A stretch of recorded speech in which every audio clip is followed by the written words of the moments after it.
Happy Christmas to every one. இன்றைக்கி ஹஸ்பண்டோட lunch and ஸ்நாக்ஸ்க்கும் morning பிரேக்ஃபாஸ்ட்க்கும் என்ன பண்ணியிருக்கேன்னு பார்க்கலாமா? பிரேக்ஃபாஸ்ட்டுக்கு பார்த்திங்கன்னா ஒரு வெஜ் ரோல் தான் பண்ணியிருந்தேன். அதுக்கு பன்னீர், கேப்சிகம், கேரட், வெங்காயம் எல்லாத்தையும் கட் பண்ணி வச்சுக்கிட்டேன். பன்னீரில் வந்து கொஞ்சம் மிளகாத்தூள், கரம் மசாலா, உப்புலாம் போட்டு அது சாட்டே பண்ணிவிட்டு அது கூடவே இந்த கட் பண்ணி வச்சுருக்க வெஜிடபிள்ஸ் எல்லாத்தையும் சேர்த்துக்கிட்டேன்.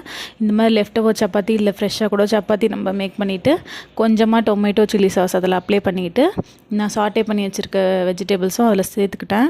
மேலே கொஞ்சமாக வந்து கொத்தமல்லியும் வெங்காயமும் சேர்த்துக்கிட்டு சீஸ் இருந்தால் சீஸும் ஆட் பண்ணிக்கலாம். சீஸும் ஆட் பண்ணிவிட்டு ரோல் பண்ணி ஒரு 2 மினிட்ஸ் மட்டும் அப்படியே அப்படியே பேன்லேயே வச்சுட்டேன் நான். ஸோ அந்த சீஸ்லாம் மெல்ட் ஆகுமேன்னு சொல்லிவிட்டு இது நல்லாவே இருக்கும். ட்ரை பண்ணி பாருங்கள். அதே மாதிரி லஞ்சுக்கு வந்து இன்றைக்கி லெமன் ரைஸும் எக் ஃப்ரையும் தான் பண்ணியிருந்தேன். ஸ்நாக்ஸுக்கு வந்து கார்ன் தான் வச்சுருந்தேன். Thank you all.